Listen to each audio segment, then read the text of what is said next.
Moïse Mutabana maramba troisième fois penalty. Voilà Kabila Monique a raté yango et simbité pour batelemeli na batu nyonso. Mais vraiment ba congolais pour la miba face à Moïse et aussi Mbappé. C'est ça agitation dans ce bozo mona wana ya. Wana puis ba yebi ke mandat wana mboka moko te exécuter yango ba yebi eza fait d'annonce. Mutu ayeti na porte ndako na lobi ngayo na yeso ki kokanga kanga ukangi ete sikozo senga batu musu bakangela oye pour ba ya botikela oye na magie nini est-ce que ba kozabino au sérieux d'abord ba kozabino au sérieux te moko la Zambie et vous abino au sérieux te mutu ayeti na porte bino moko bondelier pour bina ete ayate botika ya kota wate buka plus boyebi sa bango subo kanga ba on bino boande donc il comprend pourquoi Mosengo alobaki et que médiocre va dégager. Je comprends. Pasteur Ekofo, nous sommes dans un non-État. C'est ça ce qu'on appelle un non-État. Il est nos les comme mercenaires, ils ont renvoyé na septembre. Donc, ils ont comme tout. Au fait, la réalité, c'est ça. Ndakuana ezali ya katebe katoto azana bango kuna umela. Azana kisasa wana azana ba document. Ozo la kisakenda kuna puisque yepe muta ukipaka yango. Moïse Katumbi n'a rien à voir. Vision Plus TV, l'excellence et la rapidité. Mesdemoiselles et messieurs, bonjour et bienvenue dans cette nouvelle édition spéciale du Plex en direct de la République démocratique du Congo. Kinshasa, capitale, là où nous sommes, bien sûr, parce que l'actualité bascule et on en parle chaque semaine avec un invité en duplex ou sur le plateau, analyste politique ou journaliste, présentateur, analyste de politiciens sont le bienvenu, le micro reste ouvert. Aujourd'hui, encore une fois de plus, Bongo Mwanamboka Francis Kalombo, honorable député élu à Funa, Nayende Toko Meka Kosolo, la question pertinente et actualité, Azali Bongo porte-parole adjoint, il y a Moïse Katumbi, ancien gouverneur, il y a Katanga, président, il y a ensemble. Je m'en vais d'abord dire bonjour Mwanamboka Francis Kalombo. Bonjour. Question à Liboso Ezali, Lelo d'abord réseaux sociaux et Pelimoto et Ningisami na Makamo Toyoki Otomoni Pe Otolandi ministre de la justice à Lobby Bongo mandat d'arrêt international et Salemi déjà contre Mwanamboka Moïse Katumbi. Votre réaction? Écoutez, ça va à Kobanga na bango, donc parce que ça Kobanga na bango et puis na incompétence na bango. Moïse Katumbi pour nous na Congo a besoin de mandat d'arrêt. Bapesa y autorisation Moïse Katumbi a kokoma na Congo. Donc wana to ya ba théâtre bazo sala bari ba justifier kobanga na bango mais peuple azolanda bango te eza biloko lokuta. Est-ce que Moïse Katumbi peut répondre na Congo a besoin de mandat d'arrêt? Et ça fait d'annonce. Il y a que Moïse Katumbi attend ici lobby yaka Moïse Katumbi akoya ba a besoin de mandat d'arrêt. Ba autoriser Moïse Katumbi à kozonga na Congo, ba longo la lettre à DGM. Au DGM a commencé depuis le 4 août. Na ba compagnie aérienne nyonso ba embarqué batute na ba passeport semi biométrique pour ba yebaki Moïse Katumbi azana. Moïse Katumbi akoya. Ba longo la lettre ba tchaki na ba frontière. Il y a DGM toujours pour na koloba na ba agent, ba sala formalité mon côté pour na Moïse Katumbi na biso ba auto za ko accompagner na délégation so to komi na frontière. Ba document ezali Longola yango Moïse Katumbi a se présenté au tout le bamango ko za be fait d'annonce mutazo banga bango azate et bongo lelo balobi ezali mandat d'arrêt eza sous national te comme international na bino kuna bozali place bozali aujourd'hui moi kokoso côté bino hein eza théâtre bazo sala bino mo boyebi quand on parle de l'international boyebi bien que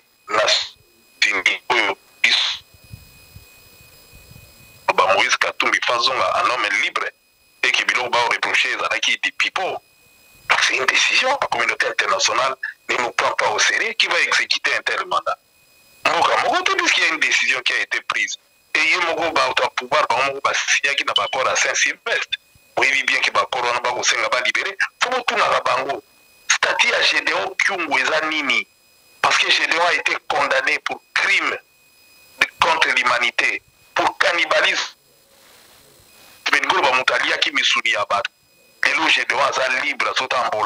Alors qu'Aza est évadé à prison. tili lo to komo tuna ne mwanda tsemi aza wapi koma bo people ya koma to yibite soka aza wapi mais j'ai de ki mo bazwela visa mobimba afandi à l'aise statut na eza wapi po bango balinga na kisabiso ba ebi justice donc des fois de ba pour wana to ya biloko pamba ba ebi ke manda wana mboka moko te exécuter yango ba yebi eza fait d'annonce moto ayeti na porte ndako na lobi ngayo na yeso ko kanga ukangi ete sikozo senga batunsu bakangela oye po ba ya botikela oye na magie nini est-ce que bakozwa bino au sérieux d'abord bakozwa bino au sérieux te moko lokola Zambie ekozwa bino au sérieux te moto ayeti na porte bino moko bobondeli ye bolobi na ye te aya te botika ya kota wa te boka apres boyebisa bango so bokanga ye bamona bino boandeli donc il faut quand même totia moi sérieux hein? Donc je comprends pourquoi Mosengo alobaki et que médiocre va dégager. Je comprends. Pasteur Ekofo, nous sommes dans un non-État. C'est ça ce qu'on appelle un non-État. D'abord. C'est la question, on a une tout nasiko en fait. Ça c'est l'odi. Moïse a soit aïbambo gamutute et l'oka mutute. Ndakwana bazoloba.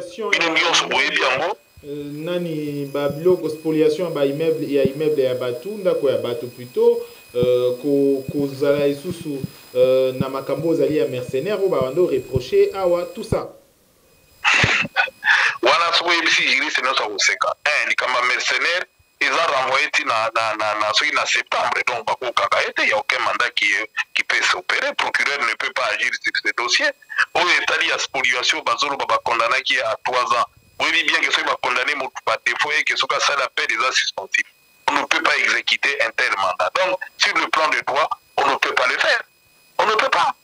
Circulaire Ezali, loi Ezali, et pour éviter l'appui, la décision avait déjà été prise. Cette affaire, nous sommes en appel. Donc, quand Moïse a pris la prison pour la Yangote, sur le plan de droit. Et si nous voulons aller plus loin, il y a les accords, il y a Saint-Sylvestre et Sengaki. Décrisper makambo parce que Moïse Katumbi a zonda comme tout est. Au fait, la réalité c'est ça. Ndako wana ezali ya katebe katoto azana bango kuna umela. Azana kisasa wana azana ba document oyo ezola kisake ndako na ye puisque yepe muta okipaka yango. Moïse Katumbi n'a rien à voir basala kerere bapona ndako made. Baponi ndako otile loso ke na cadastre okuta yango ya na kombo ya katebe katoto ezala jamais na kombo ya Moïse. Moïse asomba yango te. Bango ba fabriquer ba papier, bango ba fabriquer malheureusement ba sali fabrication au mabe. Puisque ndaku wana tilelo ça fait 40 ans. Ezala na kombo ya katebe katoto et d'ailleurs il y a prescription. Parce que Bolande la Moïse a tcha locataire na ndaku wana oto ana ba clé ndaku. Ba clé ndaku ya pa kateba sala na ba vidéo la kisibino ke ba document yango ndaku eza yanga ba clé za pa nanga. Et grec wana zo ba lingi atlanda ga. Mais ala da kateba ala da Moïse a itma ba ndaku wana te. Ndako moko wana Moïse bakangi aspoliwe ndako moko wana Muyambo aspoliwe ndako moko wana tala batebele baspoliwe ka ndako moko wana est-ce que vous trouvez vraiment normal même quand balaka faible na création ba dossier au balaki biso niveau ya mabe ya C. Et en ce qui concerne makambo il y a droit d'abord to kende na droit hein parce que vous allez constitutionnaliste to longwana d'abord oyo makambo ya politique to kende no makambo ya droit vous allez peut mettre avocat. Quand est-ce que Bakoki a lancé mandat d'arrêt international? Et sur quelle affaire? Non, mandat d'arrêt international, on peut le lancer à tout moment. Ceux qui m'ont recherché pour une affaire X ou Y, on va lancer mandat. Ça, c'est pas un problème. Le principe de lancer un mandat n'est pas un problème.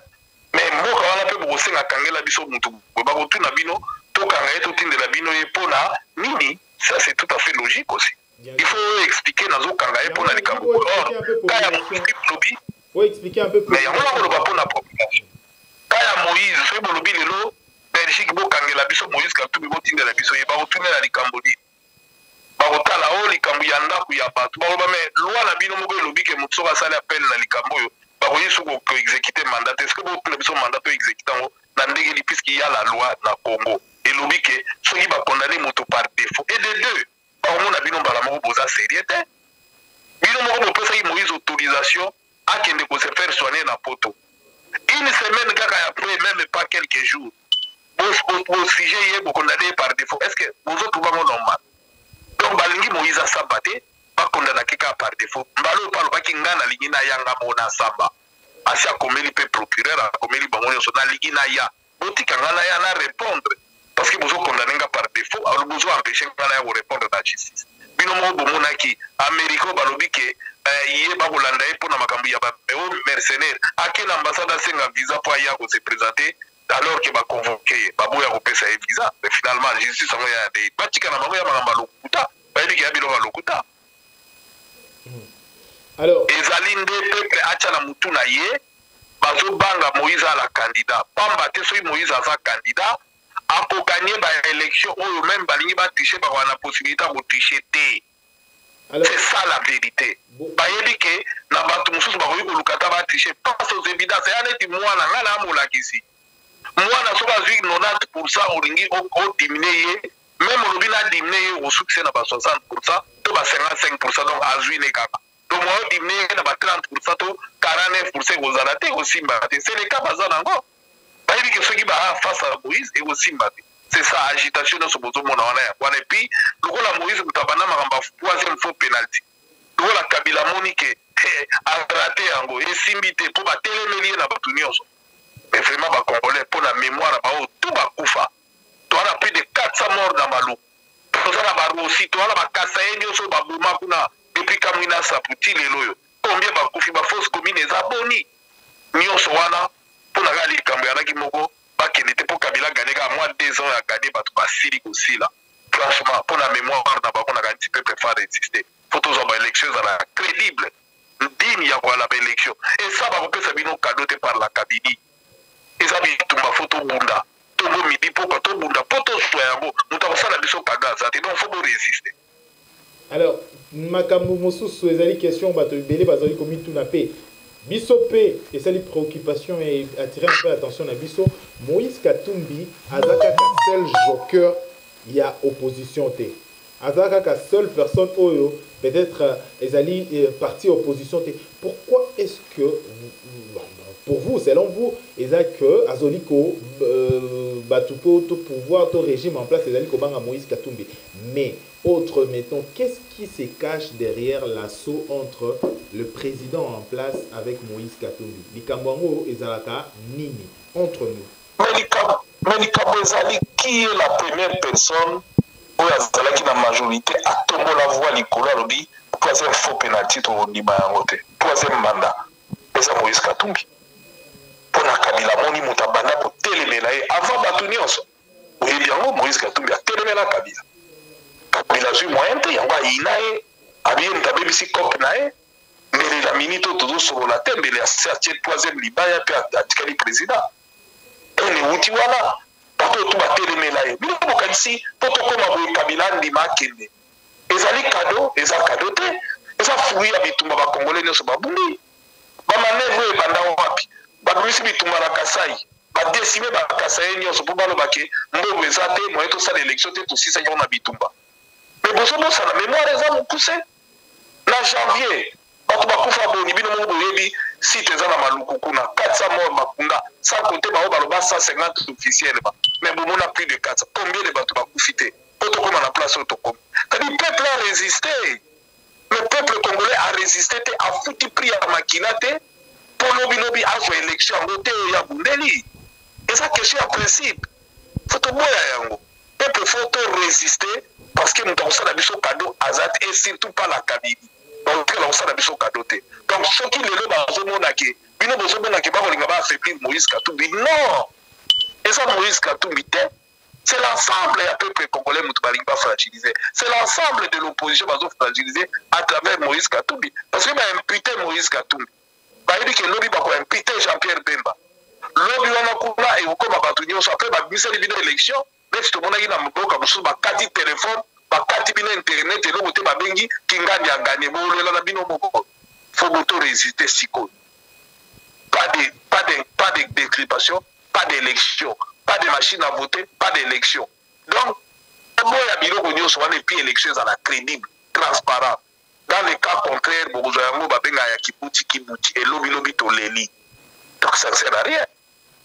Alors, la dernière question pour tout terme d'édition à l'élo, les alliés sommés, il y a Sadek, les alliés Kosale Manawindok, l'élo, président ensemble EP Moïse Katumbi azali ko participer nango par rapport ya sommet oyo toyoki na ba tomoni plutôt ba réseaux sociaux ba publication ba lobby le président en place asali adieu mais à lobby un au revoir qui va certainement revenir à bientôt. Votre réaction? Tu vois les déclarations là, surtout yebika ke fakende na et peuple fa résister mais ko zonga na bokonzi. Ce peuple mutasengi azonga mukabubo yango azate mais est-ce que y peuple penda ko voter peuple penda kongola ko voter bondimi azonga eza problème te lobe eza na arbitraire eza na arbitraire mais c'est normal akolo baka ande mwana bunga akolo basuni akolo baka ande mwana. Est-ce que c'est un adieu? C'est un adieu. Est-ce que c'est sous émotion nini et kokozala? Il y a pression, toi après juste avoir réalisé ce qu'il a pu faire. Le Congolais face à résister à Ndimi Kokende. Zalaki kadote. Pas plus tard, il y a quelques jours, au moment où il y a une théorie qui a développé qui n'a pas de droit, de l'eau va changer, mais comme à respecter la Constitution. À respecter décision du peuple congolais parce que n'a pas laïque n'a pas tenu sur la terre qui est bah moda qui est sur la tchèque à l'ibaya à les peuples à Zananzela. Donc la même détermination peuple va continuer dans pour pouvoir avoir élection à Malamu sinon tu as élection té aïe pas ça il élection té ils appellent cadeau talingi kopé sa biso ils allaient fouiller à makina à congolais ba martiro ni on se va confier depuis quand il a ça toujours que nous n'avons pas de pendant que janvier, si nous avons que nous avons pour nous trouver les articles à beaucoup de la Zuni, mon qui bouge nous connaît nous va y déjà dans la ici la raté. Il nous nous sert à la souka là. Si maïs vous coûte ici là, on y aussi là. Mais dans la tête combien va koufi, combien va ana va pota, hein, combien va bimi na bamboka va tiki bandaku, combien va clochard, combien là la libanda. Pour mutumoka lingaki atika na boko lelo boko njango yango ekei monike makila batetangi pour aller le côté mais félicitations au peuple congolais il a résisté de partout. Alors Nani Lelo présence pays également en dehors il y a chef de l'État congolais Azali Kuna mais moi na mboka Moïse Katumbi ba annoncé pays Azali Kuna na window présence na Azali ko représenter nini? Écoutez, on a un commentaire bino Moïse Katumbi assez azwaki bato ya pèlerin na ye azo sillonner bamboka nyonso pour nous faire comprendre dans quel état peuple congolais ali. Et ça peuple congolais faille bagayango na ba propre moyen na ye azo sillonner monde azo tala bamboka nyonso kokatisa l'océan bazamba ba forêt makamu nyonso esaka po alingi démocratie pour ça. Et nous félicitons de la même manière pour féliciter Moïse, pour féliciter le peuple congolais, pour féliciter les combattants, les résistants. Parce que aujourd'hui, à Liboso, ça va la bataille. Donc, il y a une victoire à Liboso aujourd'hui. Mais il faut toujours Nyonso. Et ceux qui ont baissé ma boucle ici, il faut obtenir Nyonso, il faut la décider. Vous savez, que Russia, le peuple a gagné toujours. Et le peuple a gagné. Mais qui n'a pas battu, puisque en mourant, aussi savait que au Batikali Simanae va combattre la victoire et il faut toujours victoire pour d'abord. Kapanga la paix si makila nae aïba ikazo bunda pour victoire et boya il faut toujours une obligation pour nous commémorer bango toujours victoire parce que c'est toujours victoire te les années tibato tout bakei pamba il faut toujours victoire pamba te faut to kundula les 400 bazana maluku to ça ila bango be ba cercle na ba tombe digne ya rana bango pour nini lobi monde entier ba no toujours bota parce que la makambo biso to vivre té ba yeba ke pour na gérer mboka il faut pas makila batetanga ba force commune ya na Kasai nyonso wana il faut batona bakundolama bakunda banga avec honneur ça fait partie de la martyr parce que à un moment donné batumsu ba yito kotika bokondité il faut to continuer bilo nyonso wana ezala tina moko te ba gérer mboka bongo te toteyama papa te to ko boma makila ya ba to ko supa yango to ko kanga ba misu to ko tshaba na ba prison pour Barobaki et le robot est bakanga la bana ba 9 ans bana ba 5 à 4 ans ba kufi na Kasai bozo mona est-ce que yangwana nde bokonzi yangwana nde ko gérer mboka je crois à un moment donné tout à la face peuple va résister il faut continuer à résister, il faut continuer à bouger, il faut continuer à résister. Donc, voyage Moïse, toujours Salaka, et ça pour l'intérêt général, et ça pour droit à la respecter, et ça pour Congolais à Zoho à Lingui. Et je rappelle dans Batunion, tant Moïse a remarqué des poids pénalités à la gouvernement. C'est là qu'il y a le gouvernement, pour pas canceller dans un bundapo, ou à Zoho président. Non, c'est ça question à principe. À la qui gouverneur, ce qui peut Moïse qui a tout gardé, Kabila ou Mela, la minute où Mela Fali Ramboka Zadikaka. Ce qui est tout le bail avec Kabila ou Mela, c'est parce que tout tourne qui, parce que Babou est. Qui a mon moni, ou inanion sur le coup, Mamoni qui bien Kabanda qui m'a camoué à ôter les mélanges. Pourquoi ôter les mélanges qui ont il y a un coup, il moni bakomi, il faut tout les mélanges. Non, ils ont bon côté. Merci mon mboka honorable Francis Kalombo na temps accordé biso pendant solo la oyo les qui important à ce net moment ma question les qui vraiment aux qui pertinente à ce net moment. Merci pour la disponibilité. Merci na balandignon sur la Vision Plus TV au bolanda ki biso oyo to symboliser ma question aux qui vraiment prépondérante et bon tokutani prochainement pour la édition mososo. Merci à Eliezer pour la prise de vue. Merci à Bandeko Nyonso au balandi biso. Au revoir.